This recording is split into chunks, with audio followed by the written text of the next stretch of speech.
Hey, it is the open hour for January 6th, 2024. And as usual, I don't have a planned presentation per se. I actually do have some answers to some questions that have come in. Otherwise, I'm just going to be here working on lesson 17 or speaking to any questions or chat that comes up during this open hour. And so let's jump in. And always, if there's a question, I'm going to keep my eye on the chat. If there's any question that comes in or conversation that happens, that's going to be the priority over any prepared question I may have to address. And okay, cool. So jumping into, I said I'm working on lesson 17, and actually what I meant to say is I'm working on lesson 18. So lesson 18 is about modes.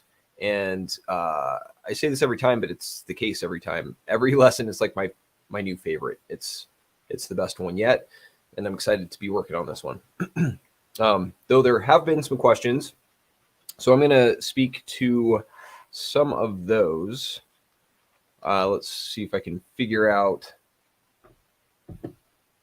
Okay, so this is a question, Mercy Me 125. Thank you for your support here in the community. And I did address the question in response to the comment post, but I want to walk through them because music theory is visual by its nature, and so I want to kind of talk through some of the visuals here. It's a four-part question, so I'm going to speak to each of these questions in turn. And Mercy Me, if you're watching, maybe this helps elaborate on those points. And also, if anyone has a question, it tends to be a question others might have or adjacent to questions that others may have. So that's why I'm addressing it here. So I'm going to just speak to the first one here, which is this one, if you can see it. So you said, okay, question one. So this has to do with lesson 4 in the course, which is, I can't remember what it's called, but we'll find out. It's been a minute since I've read through it in its entirety. But the question is, in the 2 and flat 7 lesson, page 46, and I'll show what this image is speaking to, what do you mean by the 2 is also closely related to the perfect 5, and the 7 is closely related to the perfect 4? So what does that mean? 2 and 5, those intervals are closely related, and also flat 7 and 4. Those numbers numerically don't have any natural connection. There's no reason to think or to intuit that those are closely related. And this is the image on page 46 that is referenced here.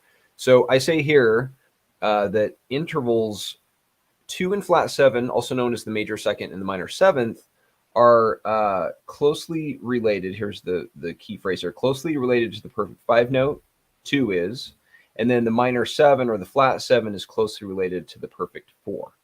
So in the key of C, for example, this is a table from lesson 4 that shows this relationship. Because music is symmetrical and consistent across all 12 keys, the supertonic is another name for interval 2. Tonic is another name for interval 1, and 8, another name for that is octave. And then we have this flat 7. And so what I'm saying here is that in the key of C, so we're just going to focus on this first row, which is the key of C, where C is 1. So I'm saying that interval 2, or D, note D in this case, is closely related to interval 5 and G, while flat 7, or B flat, is closely related to interval 4, or in this case, F. So those notes are faded. We're going to look at another image here that shows it without the fade. But that's what I'm saying here is, in essence, that this 2 is closely related to 5, and this flat 7 is closely related to 4. Now, what's cool is that already you can see, there's some symmetry going on here. There's some even spacing. There's definitely a method to the madness. There's some logic going on here. But let's dive into this a little further and look at another illustration that makes this a little more clear. So it has to do with the connection between the circle of fifths and the chromatic scale. So these are the two fundamental patterns in music theory. The chromatic scale is the pattern, the 12 notes that we use. It's the mother of all note patterns, and that we use this to play musical patterns. And from the chromatic scale, we can derive all sorts of stuff, like the major scale, or all of the modes, which are just permutations on the major scale, which is what I'm writing about in lesson 18 right now. And then also from scales and modes, we have chords, and then from chords, we have progressions, and from progressions, we make songs. So all of these patterns are derived from the chromatic scale. The chromatic scale, however, on its own doesn't sound very musical. It's just all the notes in sequence, but it doesn't sound especially musical. There are relationships between those notes in the chromatic scale, and those relationships are informed by and visually apparent when you see the connection between the chromatic scale and the circle of fifths. So the circle of fifths is just a rearrangement of those same 12 notes. It's the same 12 notes, but they've been rearranged into a harmonic sequence that shows the relationships between those notes. Now, in other videos, and this is, mercy me, I know this is well beyond exactly what your question is, but like I say, if you're asking the question, others may have a similar one, and it helps to have the background and walk through it. So the chromatic scale, from the chromatic scale, we can derive major scales, like the C major scale. And if we play that sequence, through all 12 keys, we form this daisy chain pattern called the circle of fifths, where each tetrachord, or half of a scale, starts its own scale, and so on, and we get the circle of fifths. Now, this is just a condensed version of the circle of fifths, but basically the circle of fifths, because all keys in music overlap, they are in essence the same pattern as all colors in the color wheel that also overlap, that bleed seamlessly into one another. Now, when we have the circle of fifths, all we have to do is take every other note and rotate that set of every other note into the chromatic scale. So we take, for example, all of these circles and we rotate them 180 degrees so that each pair of tritones are just the polar opposites or complementary colors in the language of music. When we rotate those into the chromatic scale, we get this scrambled sequence of colors that looks kind of crazy at first, when really it's just the circle of fifths rearranged. But now you can see those relationships between notes. For example, C is flanked by F and G, and now it's across from F and G because it switched places with its polar opposite, or tritone, in this case, green or G flat.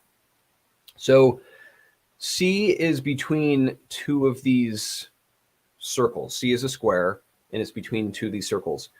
And once the rotation happens, it's still between two circles, but now they're the respective subdominant and dominant, or intervals 4 and 5 of its tritone. So now it's flanked by its opposite notes, closely related friends. So C, if we were to, let me just undo some of these lines and just start with a clean slate. Okay, so we have C in the key of C. C is 1, D is 2, E is 3, F is 4, G is 5, A is 6, and B is 7. That's the C major scale. Or 1, 2, 3, 4, 5, 6, 7, 8. Now, C is across from 4 and 5, which are closely related in the circle of fifths. So if we label those same notes, we have 1, 2, and 3, 4, 5, 6, and 7. Those are the same notes. They're just rearranged into the sequence we call the circle of fifths. So C is nestled between 4 and 5 in the circle of fifths, and it's across from those same notes in the chromatic scale. Now, when I say that 2 and 5, so scale degree 2 in the chromatic scale formation is over here. It's a whole step away from the tonic, or interval 1. It's still a whole step away from the tonic interval 1, but you can see in the circle of fifths it's closely related to 5 because it's neighbors with or friends with 5. Likewise, over here in the chromatic scale, this flat 7, this is the flat 7, B flat, is a whole step in this direction. And it still is a whole step away in this direction in the circle of fifths, but you can see that in the circle of fifths, because of that rotation, this flat 7 is closely related to 4 because they're harmonically connected. So so when we go back to a table like this and we see that, 2 is closely related to 5 and flat 7 is closely related to 4, one, it's symmetrical because the rotation between the circle of fifths and the chromatic scale is symmetrical. It's that 180-degree rotation. And also, we're looking at, so we're like, okay, 2 is closely related to 5. There's this relationship there. And then flat 7 is closely related to F.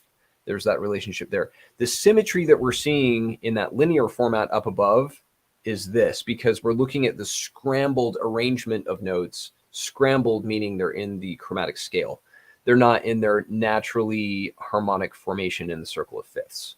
So when we come back up to the chromatic scale, it's just a linear version of that circular pitch space version we were looking at, but it's the same thing. It's just another look at the same pattern. So that's why we say those intervals are related, because it harkens back to the circle of fifths connection and how they're related that way.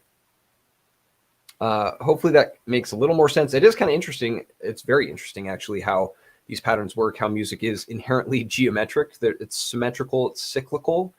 And, when we think of these patterns on say, like an instrument like this, where it's linear, it's like, well, that's not circular. It's literally a straight line. This is just a circular formation that has been snipped, straightened into a straight line, and then repeated in different octaves. But that's in essence what music is. It's cyclical, symmetrical, and geometric. Okay, so I'm going to jump into your next question, mercy me, which is I noticed that you live in a flat world, which is a good way to put it. Other than you reference the sharp 4/flat 5, you never reference the sharps. Is that a choice?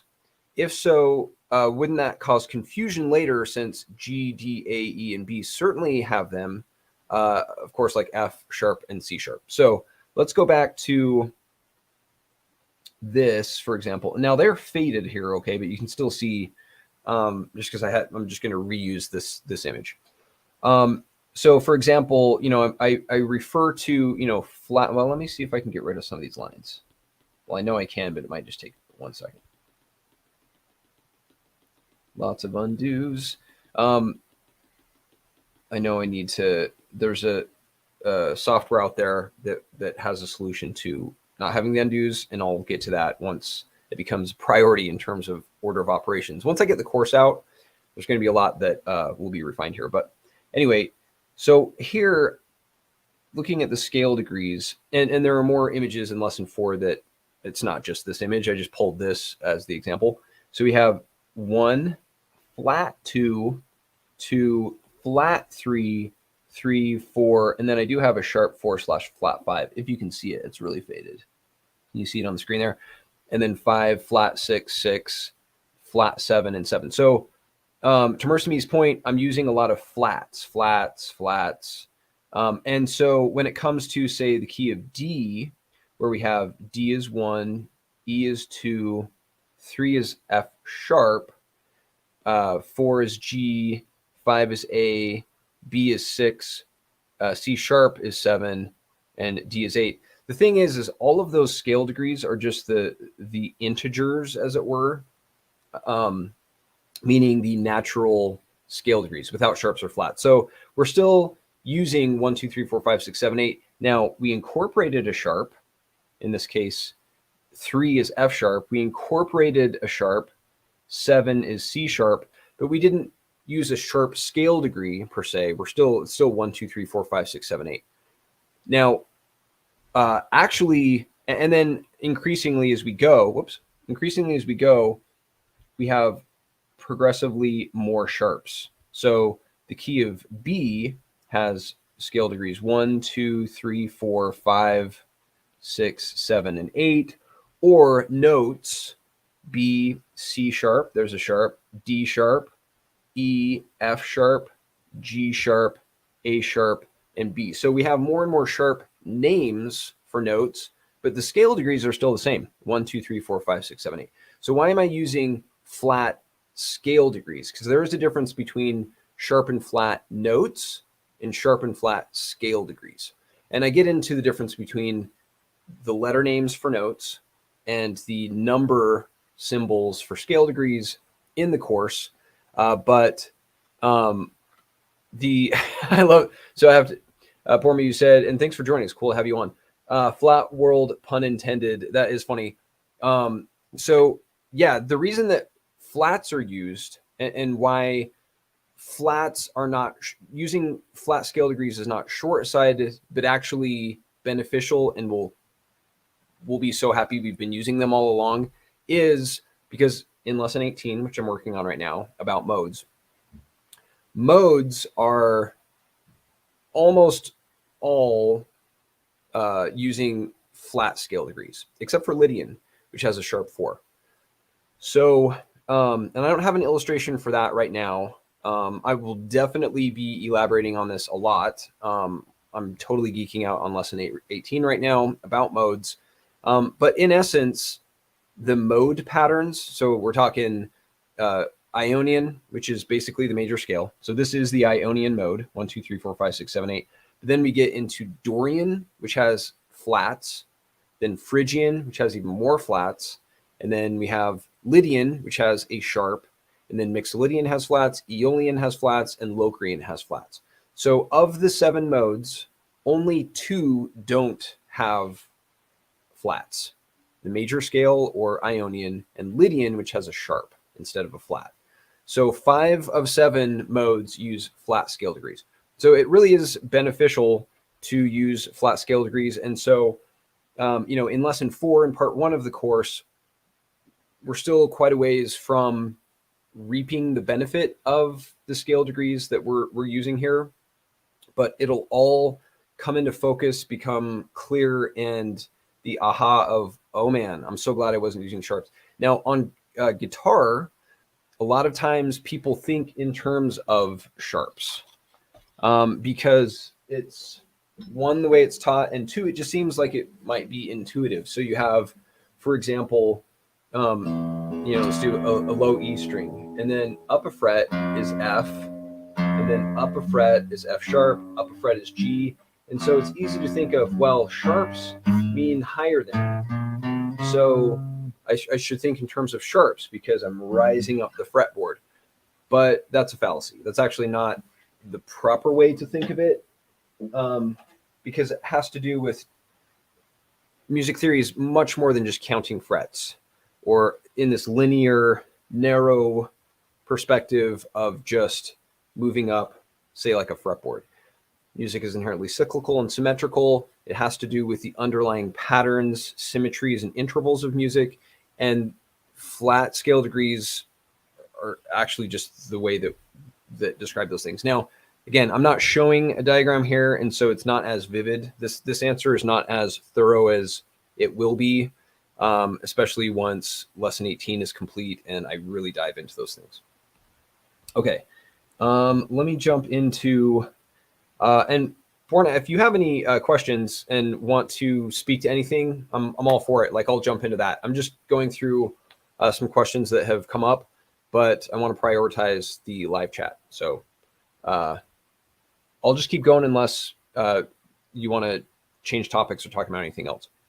Okay, so let me jump into the next question here, which is Mercy Me said, advancing with vision, page 91, which I'll show here in a second. This is still lesson 4. I have a diagram that shows a 1 and a 5 and a C and a G. And the question is, how can I clearly see every interval with this particular example without the other notes / colors / shapes in between? What I see is a half step thoughts. So these are such great questions, by the way. Like, one, I appreciate that you wrote the page number because it makes it easy to reference. And then also 2, it's just framed very well. Like I can tell that you're definitely thinking about it. And so I want to elaborate on this just a bit more, which is, this is from page 91 of lesson 4. And there's a lot that leads up to this, but the gist is that we have numbers for scale degrees, we have letters for notes, and then with color music, we're using these shapes to represent the same thing. And the shapes pack a 1-2 punch in that they illustrate what the letter names are trying to show us and what the number or scale degrees are trying to show us in one streamlined interface, and more immediately and effectively. So with the scale degrees being numbers, to get from 1 to 5, there are these interim steps, or these intervals in between, that you go from 1 to flat 2, 2, flat 3, 3, 4, 5, 5. Like there are all these, to get from 1 to 5, you have like these mathematically, even though music isn't really like traditional math, you have these intervals that are like implied. Between 1 and 5, there's this gap of scale degrees, flat 2 through flat 5. In letters, you have C to G. That's even stranger because there's no natural connection between letters C and G alphabetically or in language. In music, you have these interim steps, or these intervals of, or these pitches of flat, or D flat, D, E flat, E, F, and G flat. And so to get between C and G, your mind has to mentally traverse this invisible space of D flat through G flat. With the colors C and G, you don't have to do any math. You don't have to be like 5 minus 1 is 4. Okay, that seems like maybe there's 4. Or C to G, you know, what's that all about? Like that's there is no natural mental symbol to fill that gap other than all of these letters. And then between these, this is more intuitive because red and red green, or sorry, red and red orange are related. In the circle of fifths, you can see there's a connection there. You don't have to rely on letters or numbers to tell you that those two notes are harmonically related. So that is more of a streamlined look at this connection. 1 and 5 don't naturally convey that relationship, that harmonic relationship between notes. And then also C and G don't naturally or intuitively reflect a close relationship, but red and red-orange do on their face right there. Now to your second question about you see a half step, because it is true in the chromatic scale between two adjacent notes that you go from square to circle, circle to square, square to circle, square, circle, square, circle, square, circle, and so on, moving up or down, square, circle, square, circle, square, circle, square, circle. So it's true that C, for example, a square, is flanked by or surrounded by two circles, but in the chromatic scale, those two circles are harmonically distant because they're actually the fourth and fifth of C's tritone. Now in the circle of fifths, though, C is where its tritone is. So if C was where G flat is in the circle of fifths before that rotation, then C would be flanked by F and G. It would be this note. Red would be where green is. Likewise, green would be where red is, and green would be surrounded by its close friends. But if C was here, then the next note up in the circle of fifths would be this red-orange circle. It would be what is a half step above G flat. But because the chromatic scale is a rearrangement of the circle of fifths, red is not a half step below G. It's down here or it's up here because it got moved away, but it is still a square to circle relationship. So that's why this is a circle, because in the circle of fifths, the next note after red is G. So this could just be a super spread out circle of fifths where we have, hold on. where we had, like an F right here, and then we had a D right here, like this is part of a circle of fifths. Like we could see, oh, okay, that's just a wider gap. The kerning between these musical pitches is widened.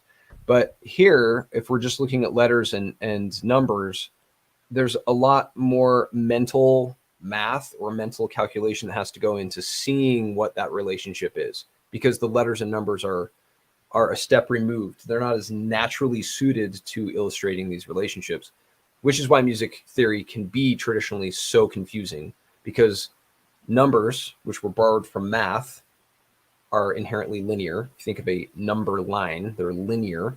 They're not well suited to music theory, which is inherently cyclical. Likewise, letters, the alphabet, A through Z, is just this linear scrambled set of symbols, and they are not well suited to music theory. They've just been awkwardly retrofitted to what is inherently a cyclical system, music.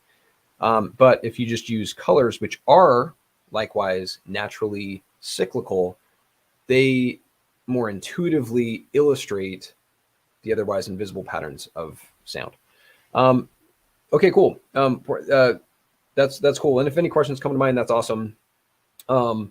It's fun to geek out about music theory on all this good stuff. So I'll keep my eyes peeled though, if you do have any thoughts that you want to speak to. So hopefully, Mercy Me, that answers that question a bit more, because there is still an alternating square circle pattern in both the circle of fifths and chromatic scale. All right, and then your other question of, since I am not on a guitar, what am I to do in playing the exercises on my keyboard? How can I translate this to the keyboard? So using some of these examples, where we're using a keyboard, to illustrate these patterns, in the lessons themselves, let's come back to this. Okay. So in the lessons themselves, and in lesson 4, we talk about different formats. So there's a circular format where we dissect these patterns in different ways to wrap our arms and our mind around what we're looking at here. So music theory is inherently cyclical. So a lot of these diagrams are circular. Then there's the linear format that we looked at earlier to show these patterns as they're laid out in a line, like on a keyboard. And then there's another format, which is a grid format for the guitar, since the fretboard is basically just like a stack of keyboards, where, on a keyboard we have just one line, but the guitar, if we were to take 6 of these keyboards and form rows of them, that's in essence what the guitar is, except for we just trim out all of these mechanical keys and we just keep the pattern and then stagger the strings based on the tuning. And then we have what is in essence a stack of keyboards on the guitar.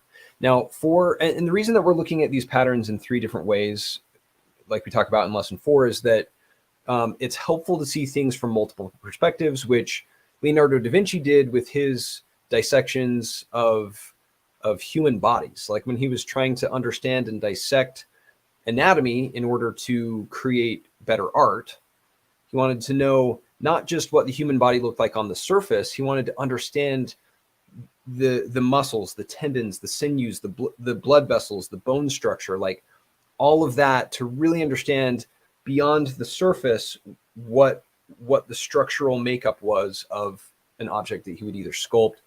Well, he did more like painting and all of that, but he wanted to know what was going on beneath. So he would draw, this is one of Da Vinci's drawings, he would draw this cadaver, like this is a body that he was dissecting, from different angles to understand it from different perspectives, which is helpful so that you're not just looking at something from one angle. If you see it from the side, you have more of a well-rounded and literally a broader view of what you're trying to understand. So that's why in the course we have these 3 different perspectives, especially in lesson 4, where we're dissecting these patterns. Now, the circular pattern is universal. That's inherently how music is.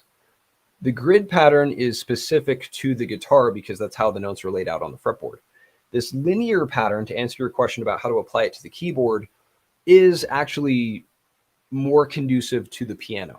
because, for example, we're looking at C, how we have scale degree 1, 4, 5, and 8. This is a linear layout of this relationship. If we were to look at a keyboard here, we have C, F, or scale degree 4, 5, and 8.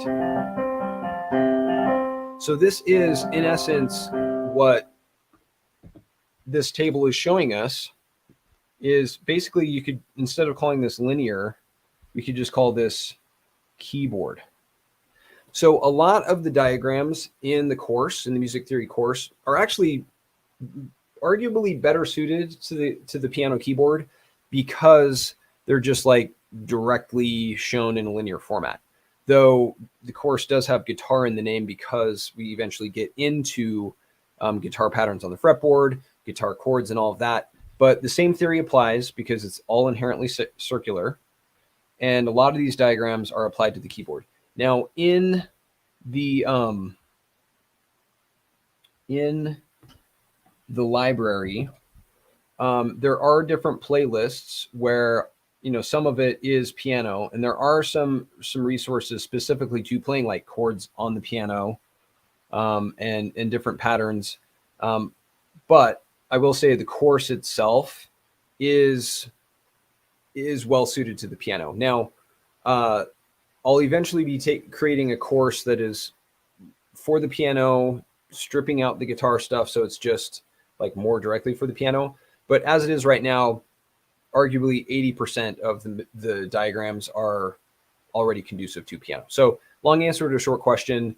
Definitely check out the course, continue through the course because you can apply it to the piano keyboard. And then a lot of the diagrams can be applied as well. And then more materials are in the works and are there in the library for piano. All right, let me jump to the next question, which is coming up. All right, this wasn't a question so much as a comment, but I thought you might enjoy it here since we're among friends. This was a comment on a video I did on YouTube where they said, my teacher has the way of teaching me scales even if I don't understand it. You as a teacher are giving me a headache.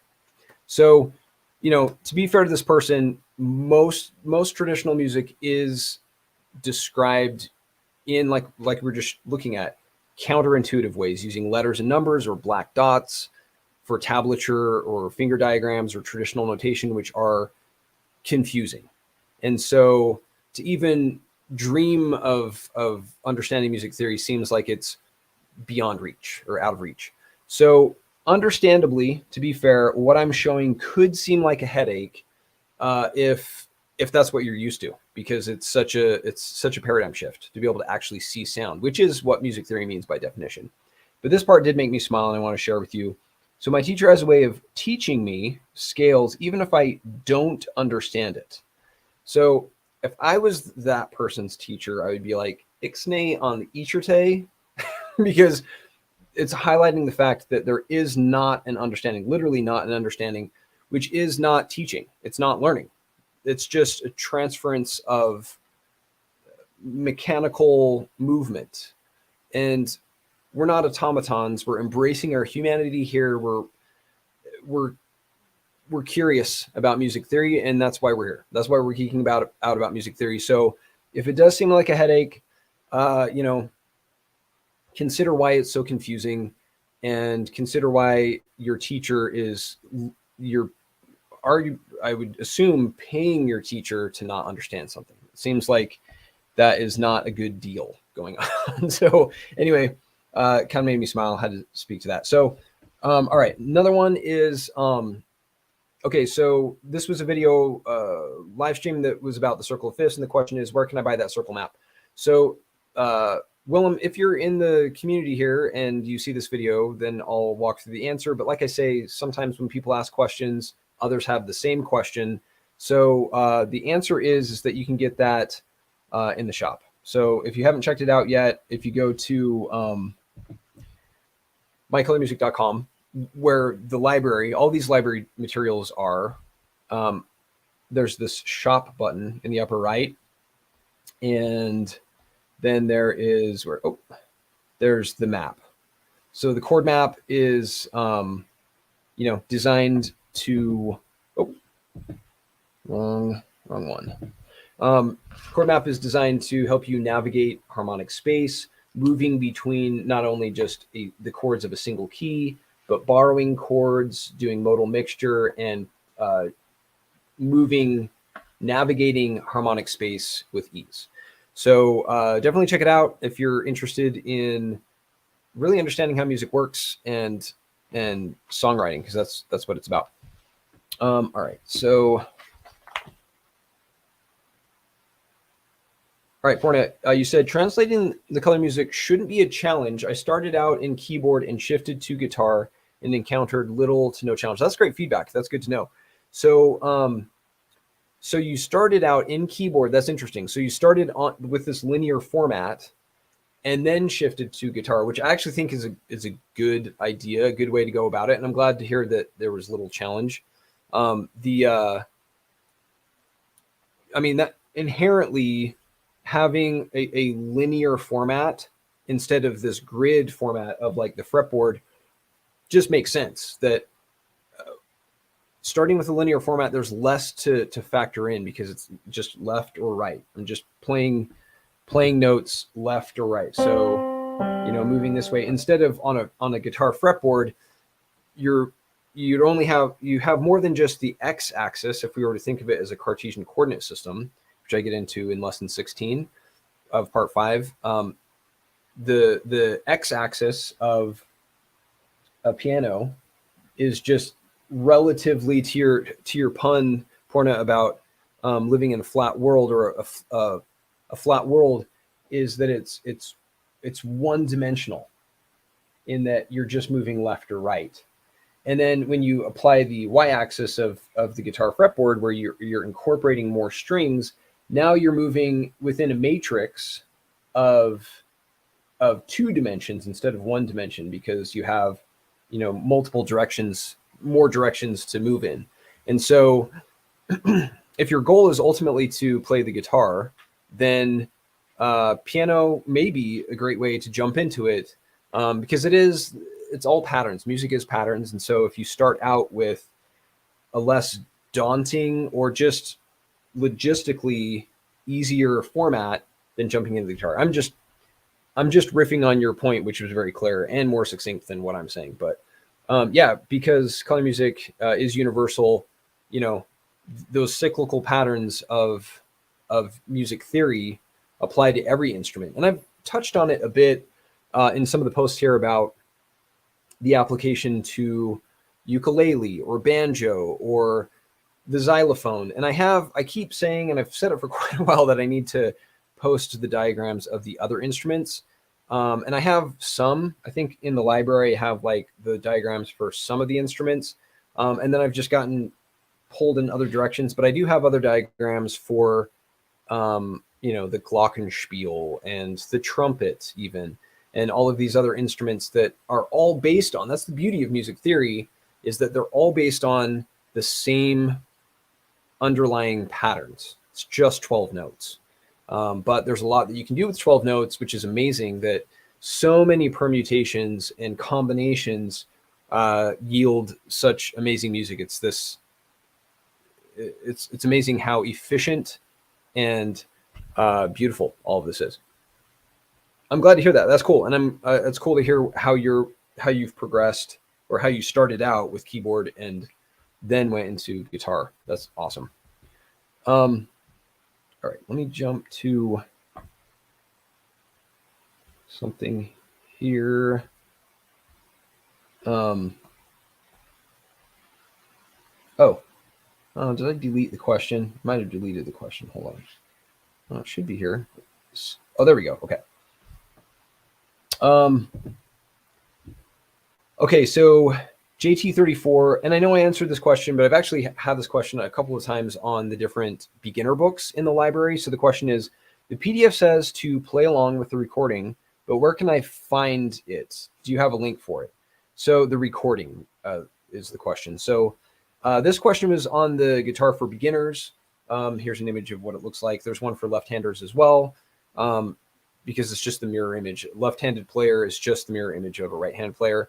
And similarly for ukulele and piano. There's not a right or left-handed version for piano because piano doesn't have handedness per se. But the question is in the beginner books, in these PDFs, there are these icons. And I explained at the start of each PDF, hey, you can play along. There's this audio, you can click this button and then you can play along and hear it as you go. This embedded audio has been, that feature has been changed in Adobe Acrobat, which is the PDF software that was used to create these.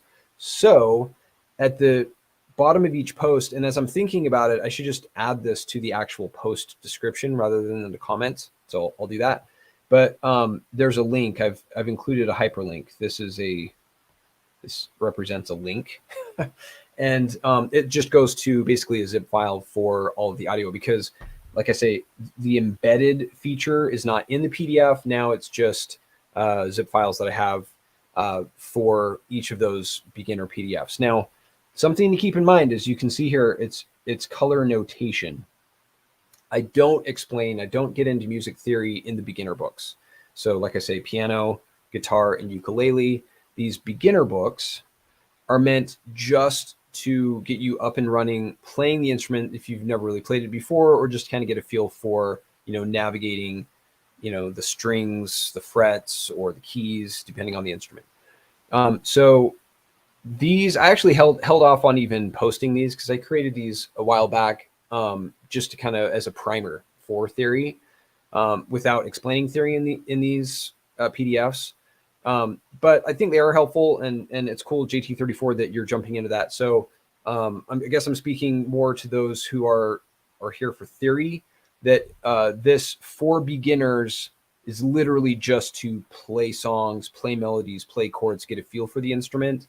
And then for theory, like the theory that we talk about much of the time here in terms of notes, intervals, scales, modes, chords, harmonic progressions, and all of this stuff, the symmetry of sound, that is in the music theory course and the respective playlists that are suited to different areas of music. So just kind of making that distinction between this, which is for playing, and then all of the other material, which is for ultimately for composition, for playing and also composition. All right.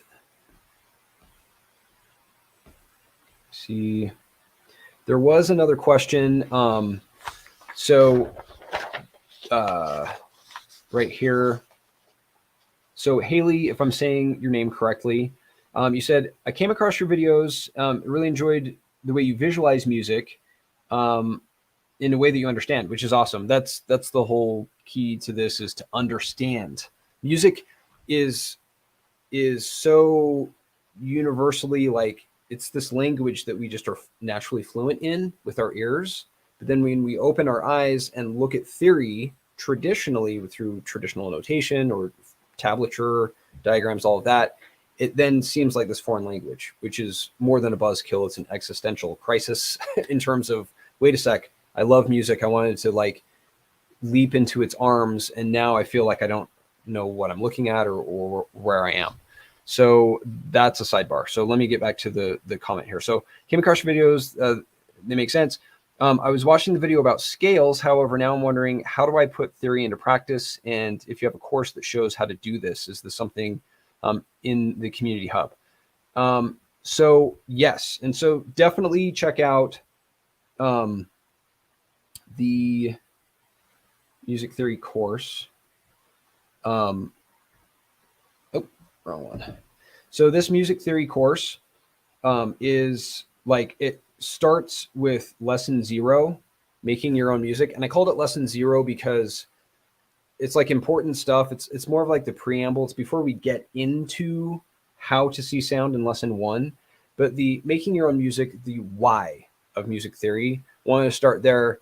But I didn't just want to call it like a preface, because I, like many people, just skip that because it's like, who needs a preface? So I called it lesson 0. But it really does lay the foundation of why are we here in the first place? What is the point of music theory? What is music theory? And why should we even care? And then lesson 1 starts with no expectation of prior knowledge. That's something that I've always found frustrating about teachers just in life, is if they ever say, of course, or they're like, oh, okay, yeah. And they just assume prior knowledge, or that you picked up some tips somewhere else. And it's like, well, why am I coming to you then? If I was supposed to already have this knowledge, where do I find that prior knowledge? So starting with square one, no expectation of prior knowledge, that's how the course begins. So, and then the point is to put this theory into practice. Now, the theory, there's a lot of theory. Part 1, fundamentals, is largely head knowledge, leading to part 2, chords, which is putting the theory into practice, more hand knowledge, more application of the ideas. And then part 3 gets more into head knowledge again. It's more abstract. We're talking about time, which is inherently abstract. I lost 20 pounds writing lesson 10 because it was so abstract and engrossing, and I lost track of time, ironically. And then part 4, composition, is again hand knowledge. So we're kind of going back and forth, like feeding the mind and then working the hands, feeding the mind, working the hands. And then part 5 is a blend of all of it. It's improvisation, part 5, which is what I'm working on right now. I'm on lesson 18 of 20, and I'm going to be releasing part 5, lessons 16 through 20, in the spring. And instead of posting them one at a time, because they're also integral to each other, and I'm kind of going back and revising some stuff in lesson 16 as I work on lesson 17, because I was like, oh, I needed to touch on that point. That's why it's coming together like that. Anyway, Hallie, to answer your question, definitely check out the course. It does assume no prior knowledge, and it is for the purpose of putting theory into practice. All right, let me get to your second part of the question, which is also I wanted to know more about your color wheel.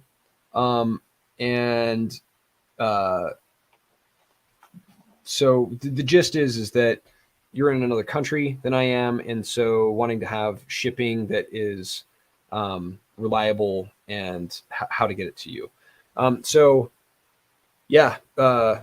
Shipping is inherently kind of expensive because of, and this is even using the shop that I use, where they have worked a deal with the carriers and it's discounted rates. Even what you see in the shop are discounted rates, which is kind of crazy. But that is just what they charge. Now, the carriers, it's just, they charge the shipping rate like it's just passed through. Like that isn't anything that I even handle. It's just the carrier rates. It goes straight to the carrier. But there are some tracking options in there. Definitely check out the options there. And as far as getting your other question of, should you get stickers along with the wheel? Oh, lost my screen there. Should you get stickers along with the wheel? I find it very helpful to have the theory on the fretboard or on the keyboard to put theory to practice, to use that phrase, which is a great way of summing it up, which is transferring head knowledge to hand knowledge. The chord map is kind of a mix of both, because it's tactile, and that you're actually manipulating theory, which is a beautiful and kind of surreal thing to do, to be able to like put your hands on theory and move it. Like, how cool is that? But then actually to turn this into a pop-up book of sound, as it were, so it's not just locked into these frozen silent images, to apply theory to practice, or play. Yeah, that's what the phrase is. I would recommend getting either fretboard labels or keyboard labels, depending on your instrument, to play these patterns, because that's ultimately what it's all about. Virtuous Pedagog, you said, Hallie, using DHL, the chord map can get to the UK for circa USD 35.21. Thank you. That's good information. And it will arrive in 3 to 4 days, assuming weekdays and no custom snags. We get packages out within a day or two. And Virtuous Heretic rocks the shop and is knows what she's talking about. So that is good information. And our DHL drop-off point is a bit of a drive from our studio, so we get there every other day. So as far as timing goes and what that process would look like, thank you, Virtuous Heretic, for that information. So Hopefully that helps answer your question. So to sum it up, there is a full theory course that starts with no assumption of prior knowledge. There is instrument labels, which I do recommend going along with the chord map because it all ties together. And this chord map is definitely going to come into play. Like I've released it earlier in 2023, but it's actually going to be core to like what I talk about in part 5, especially lesson 19 and beyond. So like it all ties together. Like it's all meant to be a cohesive experience where this information lines up. That's been one of my frustrations. Well, to say the least, that's been one of my frustrations with studying music is when I first dipped my toe into music theory, I was like, I don't want to do this. I don't want to do this because I thought music theory was, I thought theory meant hypothesis. So it was like, I don't need someone else's hypothesis. I just want to create my own music. Once I realized, okay, theory is actually a thing, like it's a real thing. Then I conflated it with notation, and notation, and I get into this in lesson 10 and 11. Notation is this de facto method that's been in place for coming up on 1,000 years in a couple of years. It was originally developed in the Middle Ages. It's this man-made counterintuitive system of blotches and squiggles on the page that is a pale depiction of what is really this beautiful framework of geometry, music theory, as it really is. And so I was like, I don't want to, but I didn't know that at the time. I just knew that it was confusing. I thought notation was confusing, a buzzkill. I didn't really like vibe with the people who were saying that theory notation is the way to go. And so as I dipped more than a toe, I started to like kind of wade into the waters of music theory. I found that all of these resources were, one, confusing. They spoke all of this jargon that was totally confusing. And two, it was just like little glimpses of information that like were totally disjointed. Like I would read something here, I'm like, okay, yeah, you probably could have said that in just like more plain spoken way to make it more accessible. So once I like reread it, trimmed out all of the extra syllables that were highfalutin and were trying to sound sophisticated and intellectual, just to get it down to, oh, you just mean an interval? Like you didn't have to say intervallic. Like intervallic sounds so much more distinguished, but that's just an interval. Okay. An interval is just a space between two things.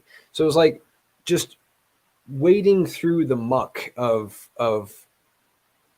pomposity that you find of just pretentious music theorists. And then to get to, okay, now I made sense of that. And then I made sense of this over here. Oh, those 2 points are connected. That's awesome. It actually isn't really that complicated. It's not rocket science. It's really just patterns. So that was my frustration, is one, just making sense of all this highfalutin stuff. And then two, to connect dots that were over in this resource or this book, over in this resource, this book. And it was reading literally hundreds of books. And I mean, countless hours, years, and just tears studying all of these different resources and putting them in a way that is like, oh, okay, that's what it is. You should learn this, then you should learn this, then you should learn this, and it makes sense. So all of that to say, that's what the course is designed to do, is to put all of these seemingly disjointed ideas in a cohesive story that like lays out what music really is, which is patterns, and patterns that are accessible to everyone and understandable by everyone. And ultimately they're beautiful, but also meant to aid you in the creative process, which is songwriting. One last thing, Hallie, every order that goes out includes tracking door to door. That link will be sent to your email address. Yeah, that's a good point. So you can track where it's at. Thank you, Virtuous Heretic. That is some good information. So those are the questions that I had previously. And Porna, I love your comments about, starting with the keyboard, jumping to guitar, and encountered little to no challenge. The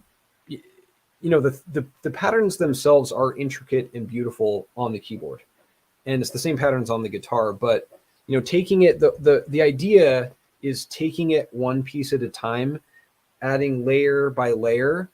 It's very easy, and I'm guilty of having done this, is to want to cut to the chase and just learn chords. Let's just play chords. Why not? That's what music is made of. Those are the key ingredients of a song. Let's play chords. But the challenge is that there's a lot that goes into chords, notes and intervals, those at the atomic level. The relationship between intervals or notes, between notes are intervals. And then those form scales. And then from scales are derived chords. And then those relationships at the micro level, intervals, harmonic relationships between notes, those inform the formation of a scale. And those then are imbued in and make their way into the way that chords relate. Chord relationships and the progression are based at the macro level, are based on the relationships between notes and intervals at the micro level. At the seemingly very boring micro level, wrong image. So if you were just to study intervals, like who wants to do that? Just play intervals? That's so boring.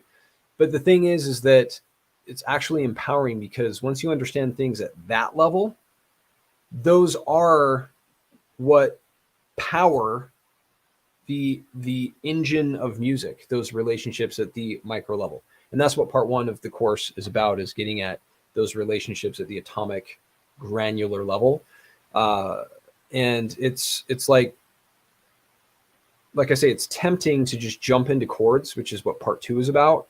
It's tempting to just jump into that, but you build, your world on sand. It's not a solid foundation to then conceptually understand, okay, now I can understand modes, or I can understand modal mixture, borrowed chords, secondary dominance, and all of that, which we get into in part five. So by the time you get to part five, improvisation, it's all making sense, and it's empowering, because now you're fluent in the language of music, and music is really a language. It's patterns. It's the language of nature.